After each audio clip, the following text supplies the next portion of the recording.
All right, everyone. It is 9 o'clock. I promised you today we will begin and end on time. So welcome to this module, Engaging Families. And we are currently doing course D, which is Elevating Family Voices. And it doesn't matter if you've done the courses before this one. I just want you to know that they exist. And if this course is helpful to you, I'll be sharing shortly in the presentation the other courses in this module, and also later in the presentation how you can sign up for them. So the content for this module comes from the New York State Department of Education and is being presented to you today by Solved, who is a NYSED CTLE approved vendor. So you will be receiving a CTLE credit for attending this course. And at the end of this course, I will tell you how that will happen. All right, so let me introduce myself. I am Dr. Caroline Hoppenwasser. I'm an instructional consultant for Solved. I have a doctorate in literacy education. And for the past 25 years, I've worked as an educator in public schools, as a teacher. I started life as a kindergarten teacher. I've also been in teacher preparation for 14 years at SUNY New Paltz. I trained up and coming teachers. So please now let me know a little bit about who you are. You can share the grades you teach, the subjects you teach, or your role in your school. And I'd love to know everyone's favorite emoji or what emoji you use most. It may not be your favorite. The one I use most in my life is the rainbow. I send rainbows to everyone. So as you are checking in the chat and letting me know who you are today and where you're from, I'm going to go over our meeting norms.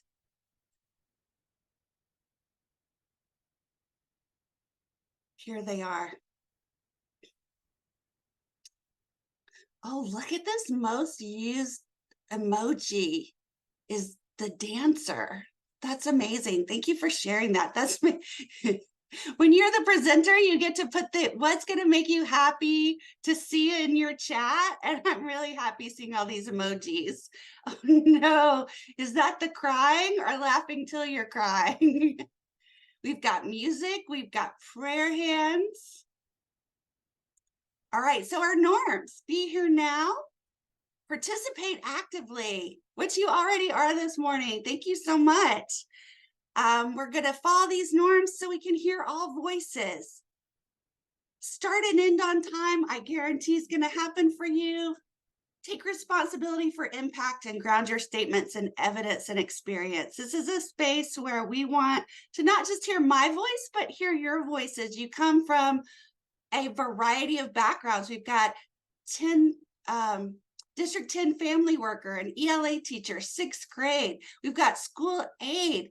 We have so many different ways people are involved in schools and have experience working with families. So the more, oh no, that is a lot of tears, Tony. I'm a little worried about that. As a joke. Oh, good. That makes me feel better. Okay, so please know this is a space where we would love for you to join in the share in the chat. You can come off of mute and share. I will invite you to share. I do want to mention this is recorded, so whether you have your camera on or not is up to you, but we love to see your smiling faces as well. So as I mentioned earlier, this is course D in our Engaging Families module. We will be teaching courses A through C again the next several Mondays in November and December. Actually, we'll be running all of these courses again. So between today and through December, if you're interested in learning more about engaging families, I will share with you how you can register for those at the end, as well as many other fabulous courses that are free through this NYSED and Solved collaboration.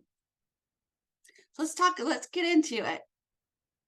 So we've got music teacher, 7th grade math and algebra. If you're just coming in, we were sharing in the chat are the emoji we use the most. So we have a lot of people laughing till they're crying, which I think says a lot about how the state of the world out there right now.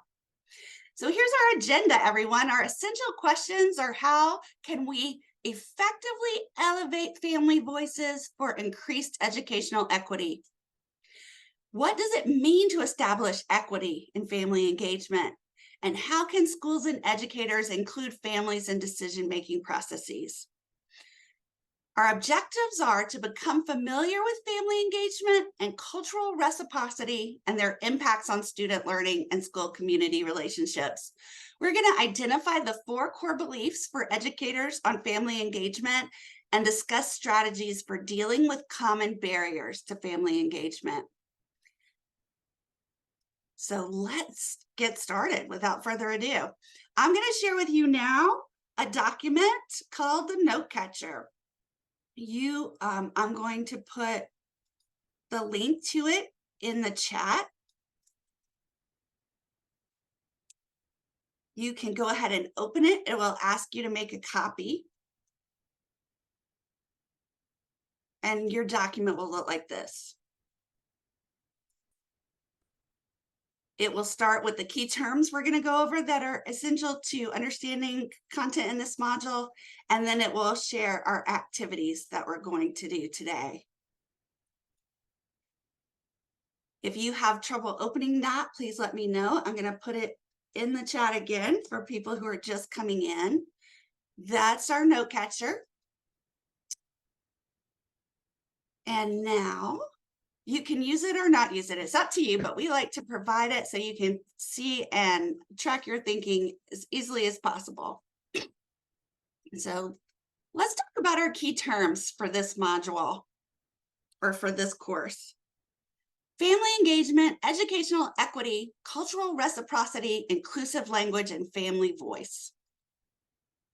So family engagement refers to the systematic inclusion of families in activities and initiatives in ways that promote student learning and wellness.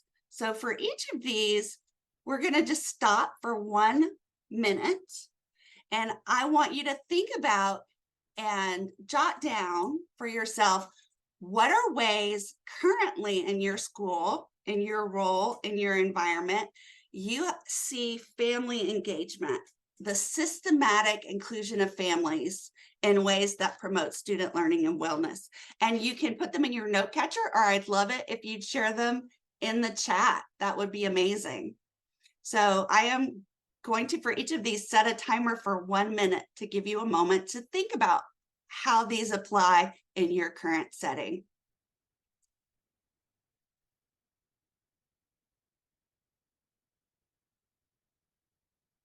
And for people just coming in, we have a note catcher. I just put the link in the chat that has the terms we're talking about today and the activities we're going to be doing today.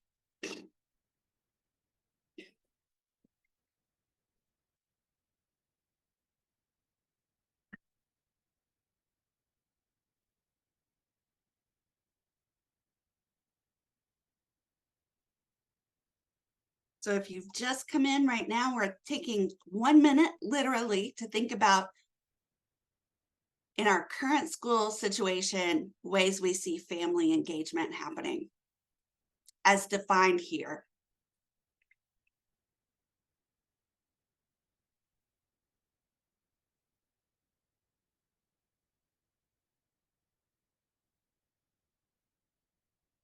All right, that's your minute. It's literally that fast. So thank you for going ahead and putting things in the chat. I can tell we've got a really active group today. That makes me very happy. School events, phone calls home every week, logged and shared with other staff members, as well as a PTA. Exciting. Families in my school are included by having family activities like game night, where they come and play board games. They've got a school app, community schools monthly activities such as bingo night and painting. We have school-wide events all year long that require parent and family engagement. Wonderful. Thank you for sharing. Let's look at the next definition of our term for this module. Educational equity. Educational equity is achieved when all students receive the resources they need to succeed academically. Fairness and inclusion are key to equity. So equity is not the same as equal. Equitable means everybody has the resources they need, not necessarily everyone has the identical resources. So for example, I could give everybody in my school an iPad and say, done, you can go home. You all have an iPad. You're all equal. But at some people's homes, there is Wi-Fi, and at some people's homes, there is not Wi-Fi. We're not equitable. So I want you to think about what are some ways you see educational equity happening in your current environment. And again, I'm going to give you 1 minute to think about that. You can also put non-examples, ways you see equity is not being achieved currently in your school environment.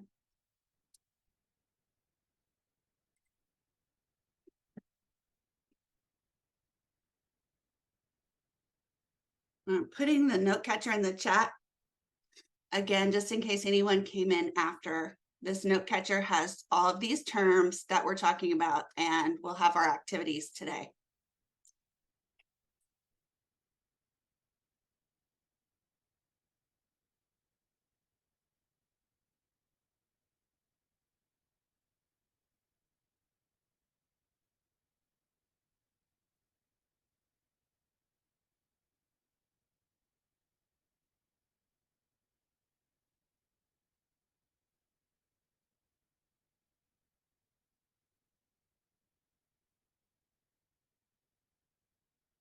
Ooh, okay, time's up on educational equity. Please feel free to share in the chat what you were brainstorming. So lack of arts programs. I feel like a lot of times it's very easy to identify where we're lacking in educational equity, unfortunately. Presently, NYC DOE receive fair student funding in schools based on demographics and formula. And so there are probably definitely some problems with the formula. Lack of bilingual programs. In my school, we have so much resources for the kids from art music after school. That's amazing. Fabulous. Thank you for sharing. Let's talk about our third term, which is inclusive language. So inclusive language and terminology avoids using words, expressions, or assumptions that would stereotype, demean, or exclude groups of people. So again, I want you to think about examples or non-examples of this in your school environment for our fast 1 minute. And please take time to read in the chat. People are doing a lot of good sharing in the chat today. Oh, I've got to go admit some more people.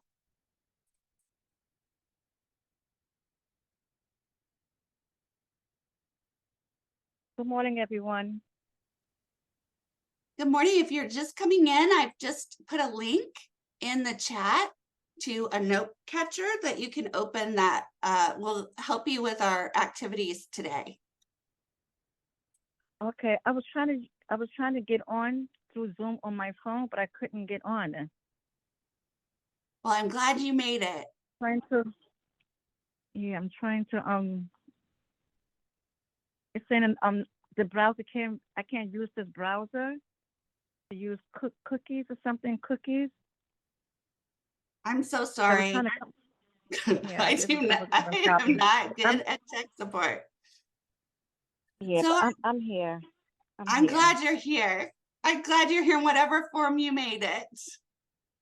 So yeah, thank you.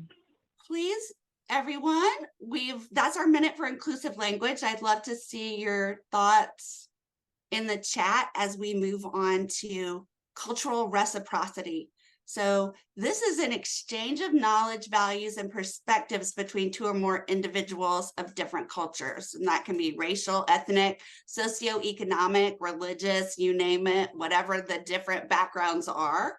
And it's an exchange. It's how do we say, So for example, at school, there's often a school culture and we're expecting people to come in and follow our school culture, but all of our families and students are coming from their own family cultures and larger cultures. So how are we exchanging thoughtfully knowledge, values, and perspectives so that we can use them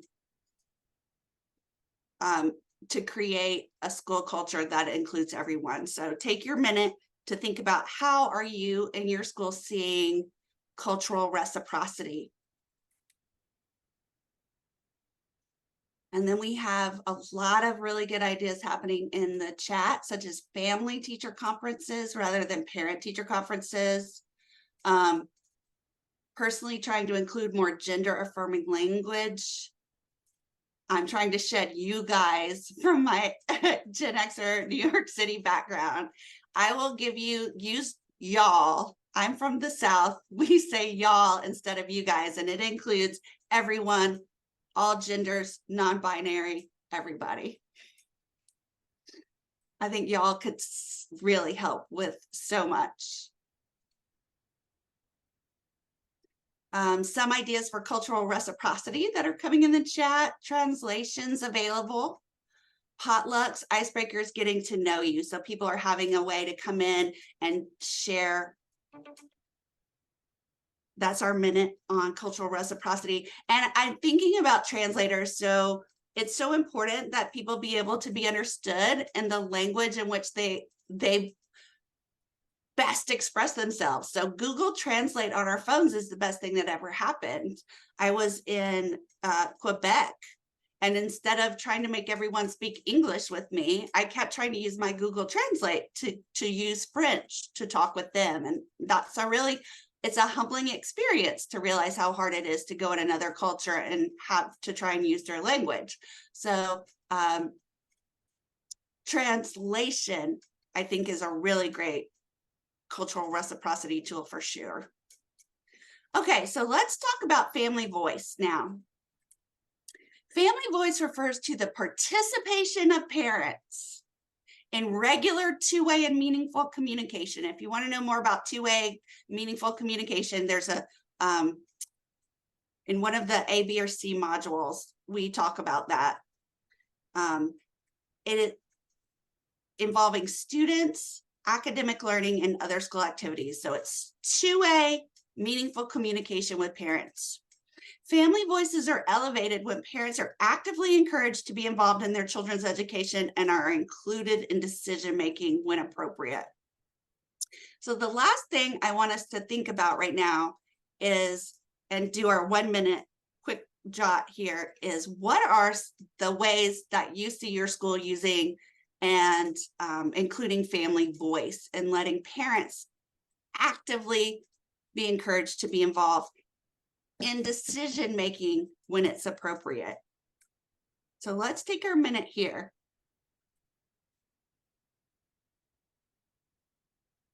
Asking students to share their customs and stories.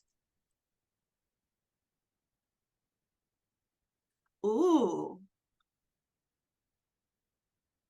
Bylaws that say there must be staff and family co-chairs of the SLT, IEP meetings, survey school leadership teams, IEP meetings. Yes, yes, yes. All of these are in definitely including family voice. And the PTA, really tapping into the PTA. Fabulous. Okay. So let's talk about family voices and equity. We have a Dropbox where parents leave their comments, and I love that now you could have that as a physical Dropbox. You could also have that as a digital anonymous kind of Dropbox. So elevating family voices is not only a key part of engaging families, but also a crucial element of achieving equity. In order for all families to be engaged, they must be included and their voices heard with consideration. So let's talk about the importance of family engagement and academic performance. Research has shown that regardless of income or background, students with engaged families are more likely to earn higher grades and test scores and enroll in higher level academic programs. Families have reported that feeling a sense of belonging at their children's school is the main reason they become involved with the school community. So knowing that research has shown that is a goal we need to have. So here's what I want us to think about now. Are some challenges to engagement that you found. So we're going to have a longer stop and jot here. I want you to identify in your note catcher and briefly describe 2 to 3 challenges you have encountered in your role in engaging families.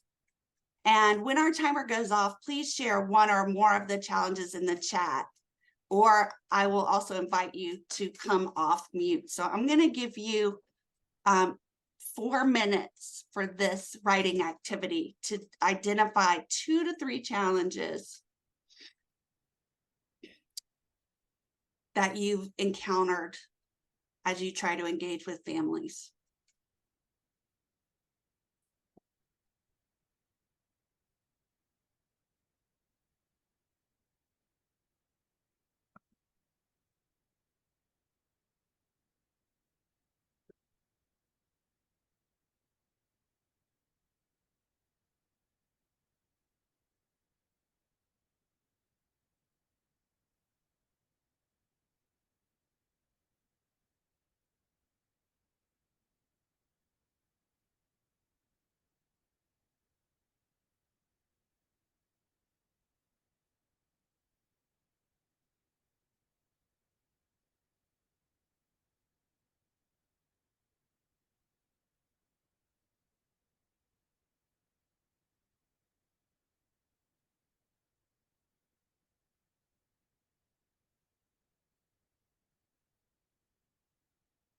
Oh, wow, the chat is already blowing up.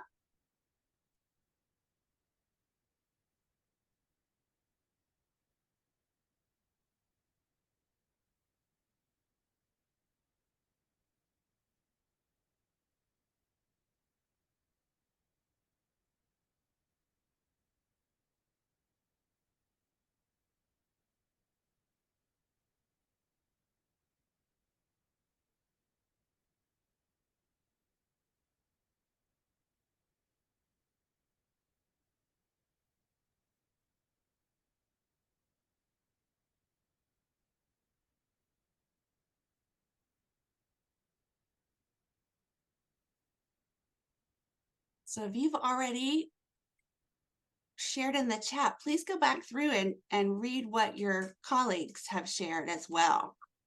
We have a little more time for this activity.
All right, we're about 30 seconds. So if you have something to share in the chat, please do. And please take a moment to see one of the things that you can see from this is you are not alone. And I think today we can think through some of these things What I'm seeing is a lot of language barrier, parents not returning communication. And I think that's something to think about together here, is what is our role in that? All right, time is up. Wow, thank you so much for your thoughtful responses. Let's look together and think about some of these challenges and what are some ways we can overcome these barriers. I see a lot of phone numbers not working or parents not responding, as well as language barrier. So let's just go through some common ones together. All right, so if we're going to make meaningful change and elevate family voices, we have to continually consider these common barriers. So one of the things I know from being in education for as long as I have been is sometimes it just becomes really depressing and it becomes demoralizing. And so it's hard to keep continuing. What are the common barriers? But it's essential if we're going to try and find ways we can change. So we want to understand our students' context, develop ways to improve two-way communication with parents, and work toward equity. So if we think about some common barriers, such as families not being able to attend school meetings and functions because of scheduling conflicts, families have had different or fewer experiences with formal education. So this second one in particular is a huge barrier that comes out as some of the other barriers that you're showing in the chat. The barrier that the parents don't return your calls. Well, if you have different or fewer experiences with formal education and you're usually getting called when something is wrong, it is very likely and makes a lot of sense that you're not going to respond. You have a different understanding of formal education than what you as a teacher may be trying to promote. So how can we work on changing that understanding? Educators may hold expectations for family engagement that do not realistically reflect the schedules or cultures of families. And then, as you mentioned, there may be language barriers as well as literacy or technology barriers that impact engagement. So what are some strategies to overcome this? The biggest one is thinking about cultural reciprocity and really understanding our families, their cultural, their linguistic, and their social context to understand their unique values, skills, and talents. So if you want to know more about how to delve into that, I do an hour where we really look at families' funds of knowledge, which is delving deep into what are their cultural, linguistic, and social contexts beyond just like what food do you eat or what holidays do you celebrate. Really understanding the deep layers of the families that we work with help us gather information that can change and reduce some of these barriers. So we want to gather information from families early in the school year that set a path for reciprocal communication. The other huge part is that communication is two-way. How are we setting it up early on in a positive way that we have two-way communication before we need to have communication over issues? All right, so let's talk about the strategy for collaborative scheduling. One important type of information to gather from families concerns their preferred method of communication. So you may be dealing with people who don't answer their phone anymore.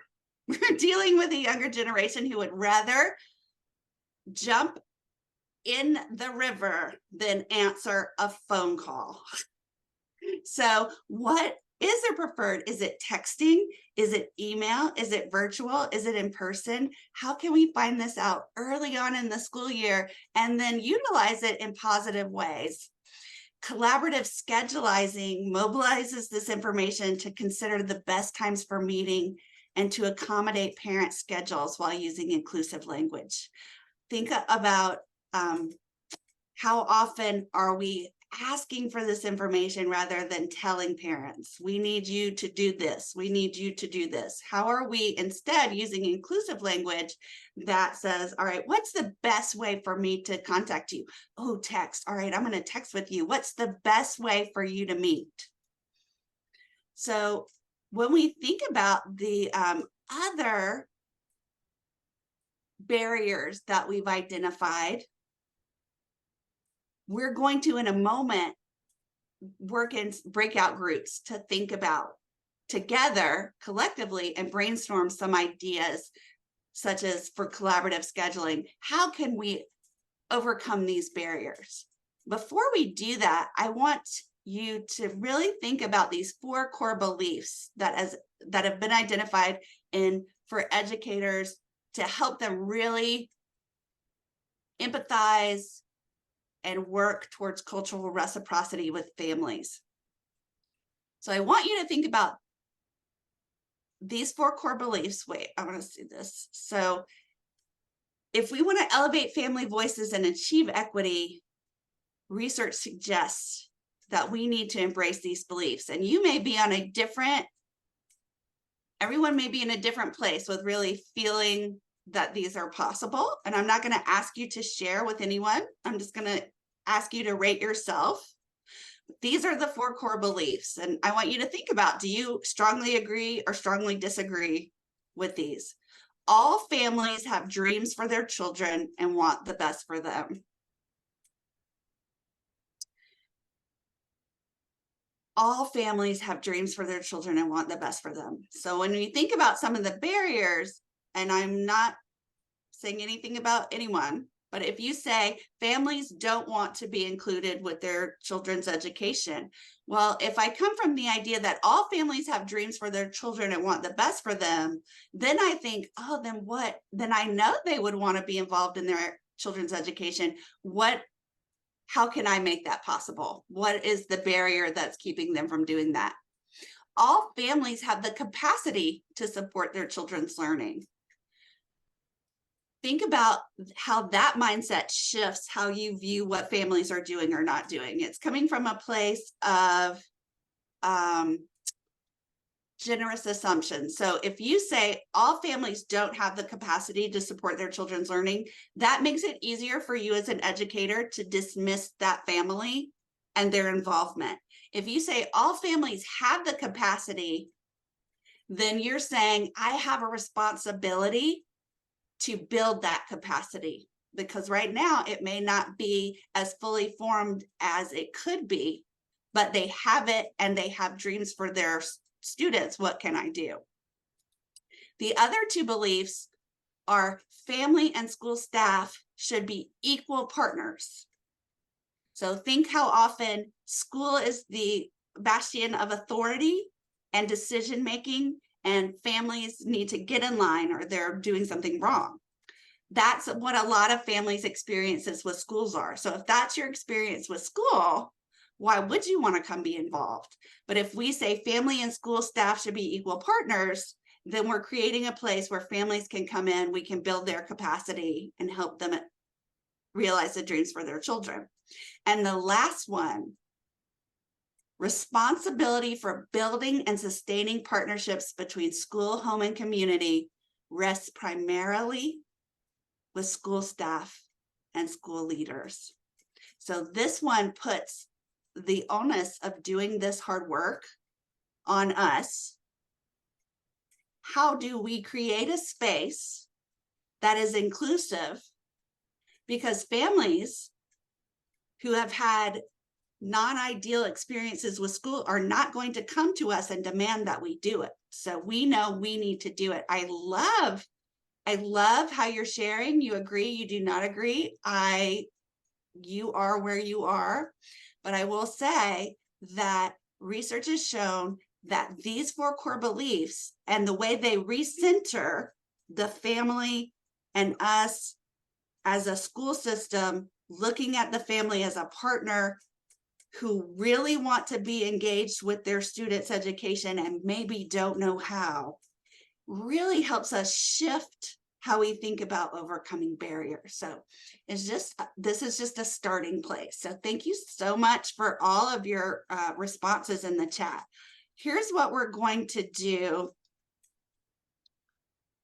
with this information.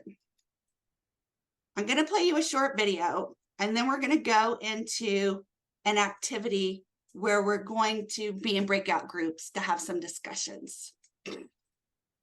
So this is just a little snippet. I think it's just a little over a minute about authentic family partnerships.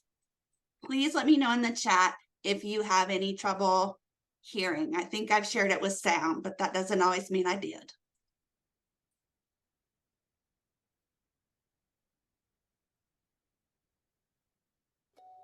Schools that engage students and families as authentic partners find a variety of ways to build relationships and collaborate. Understanding a family's community, cultures, values, and lived experiences is important in supporting a child's social, emotional, and academic development.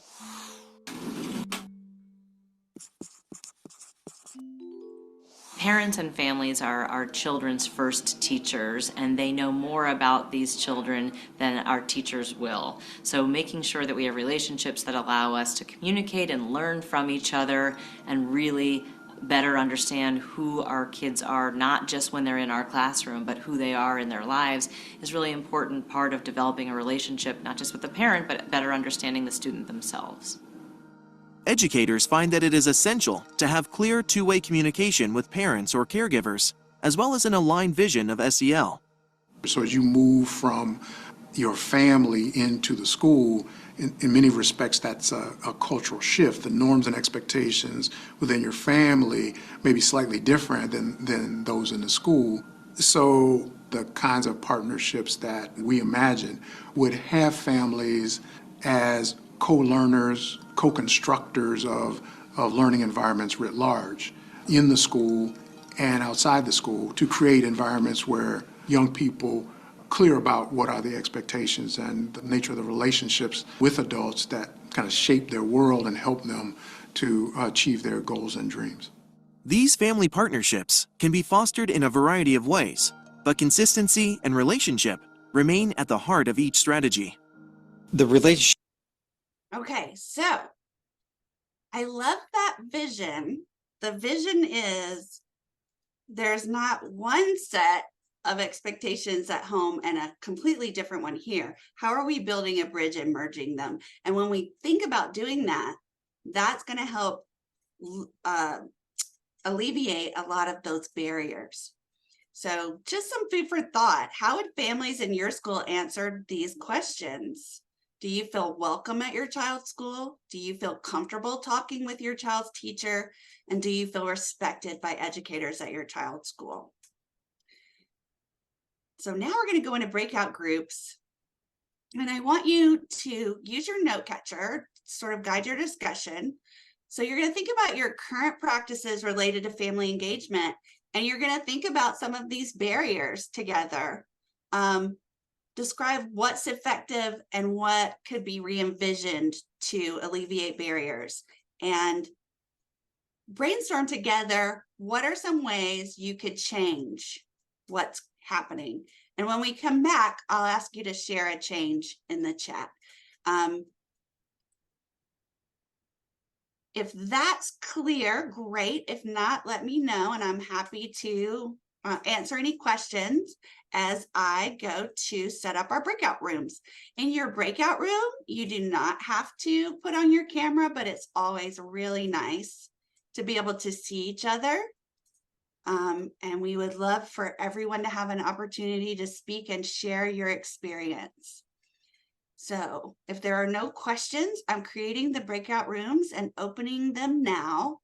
You will have about 10 minutes for discussion, to think about your current practices, your current barriers, and how you might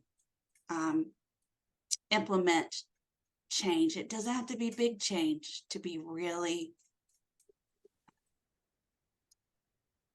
effective change. It can be small. So here we go. The rooms are open. You should now be able to join them.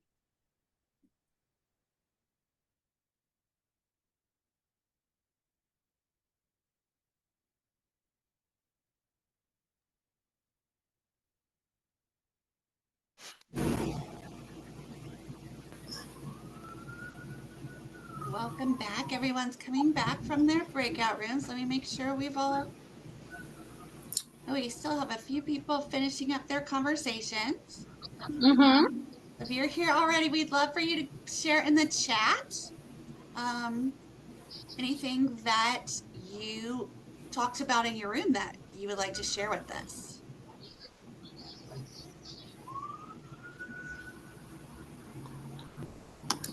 So as you come back also, please make sure you remute yourself. I love that you were out there talking.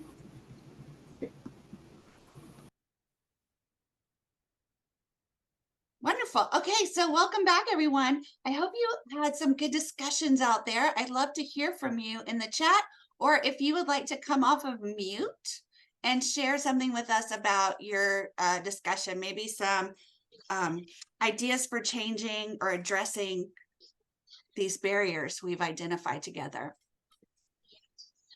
Hi. I mean, Hello.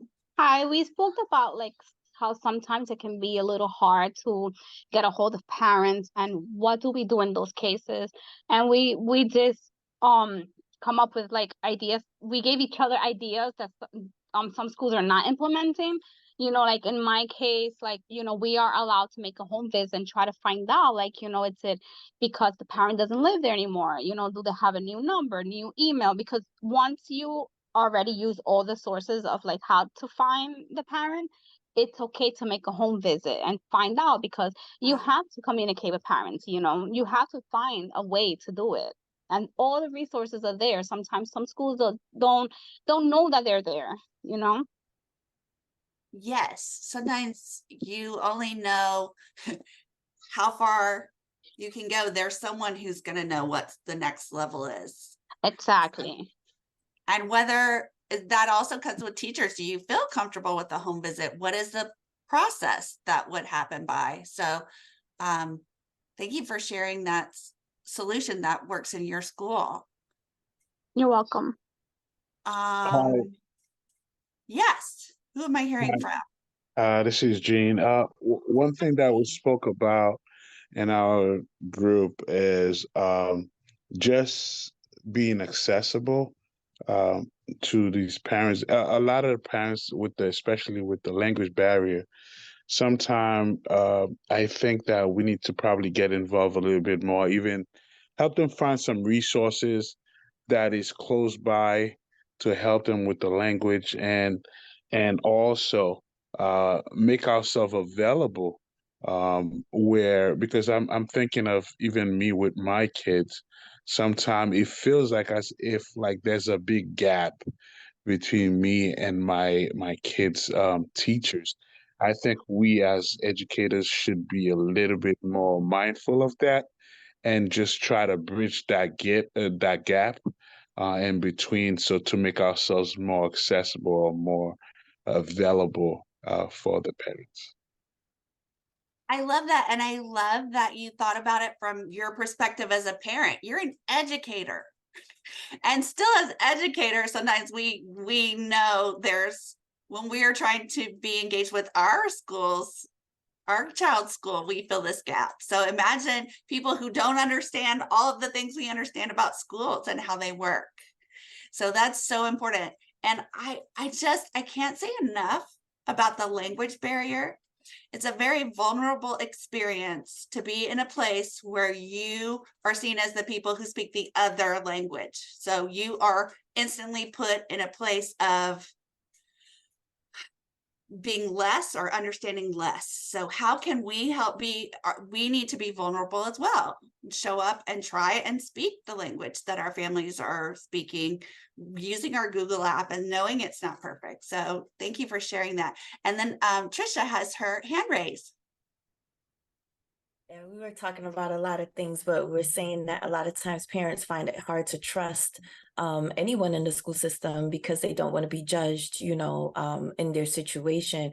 But what we came to the conclusion with is that a lot of us in our room have been working as paras for a long time, and we have where we tend to be as paras the first line of trust with parents. Like they'll gravitate towards us before they would the teacher, and so we just have to keep being ourselves, our true warm selves, and keep bridging the gaps of trust. And essentially, they would learn to trust the school environment, realizing that we all work together to help them with their child. Because at the end of the day, we have their child for 6 hours.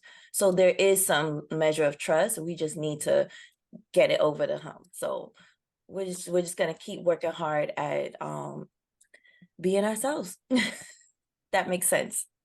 It makes so much sense, and I love how you described it as your true warm self. So parents, everybody knows when we show up as our authentic self. And if as an educator, you're authentically believing those 4 core beliefs, that we're here to be in reciprocity with parents, that we truly are equals, that we really are coming from a place of understanding and wanting to support you and your child and include you. And we keep doing that, and we consistently do it, slowly we start to build these bridges. That was beautifully said. Thank you. Carolyn, I Yes.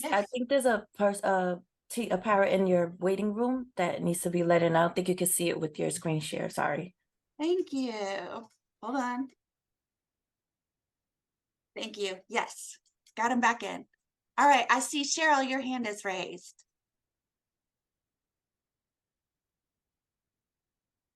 You need to unmute. Are you good? There you Okay, go. I Go. want to thank you. I just want to thank everybody for what they shared. It was very helpful, very beneficial.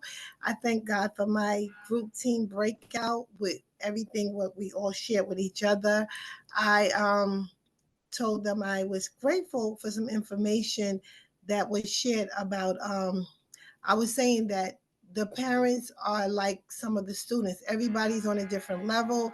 Everybody learns differently at a different pace.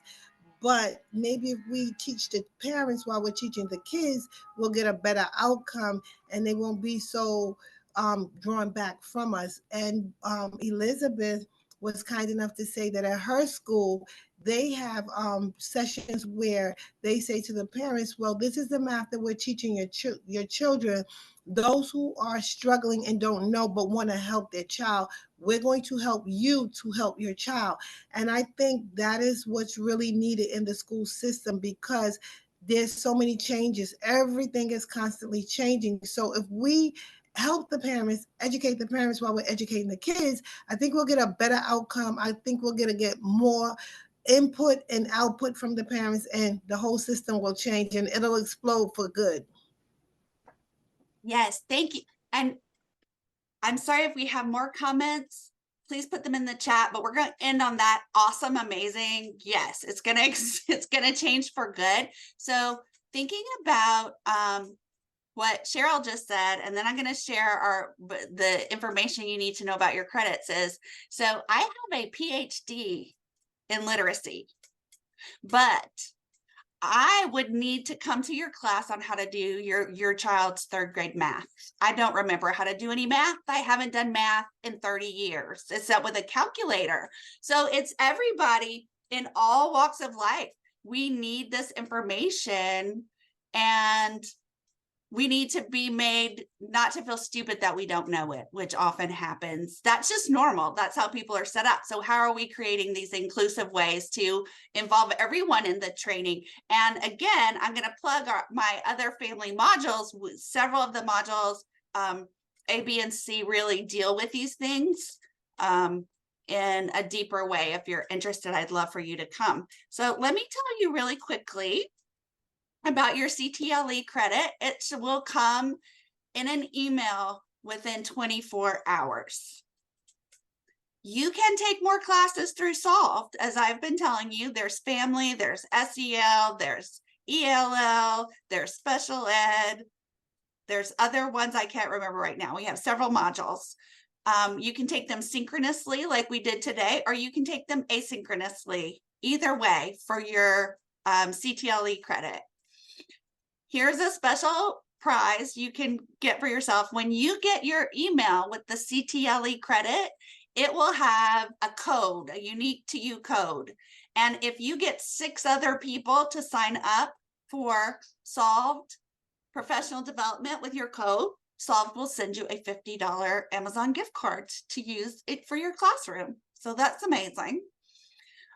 We want to hear your feedback, and this is also how Solved will know exactly who is here today. Some people are letting me know in the chat they were here under other names or different names. This is going to be who's actually here and your email today. So please open this link. And the last thing we'll do today in our last 2 minutes is fill out this survey. If you have any questions for me about content, please reach out at caroline.hoppenwasser@Solved Consulting. If you have questions about CTLE things, you can reach out to the admin at solvedconsulting.com. But of course, if you email me with those questions, I'll get you to the right people. So let me know if you have any trouble. I'm going to put the link to the survey in again, but it's very important you fill it out so that we have your information to know who exactly was here today. And I want to thank you so much. You've been a very wonderful group to start the morning with. So communicative, sharing in the chat, sharing in the large group and small groups. It's a great way to start the day. Thank you so much.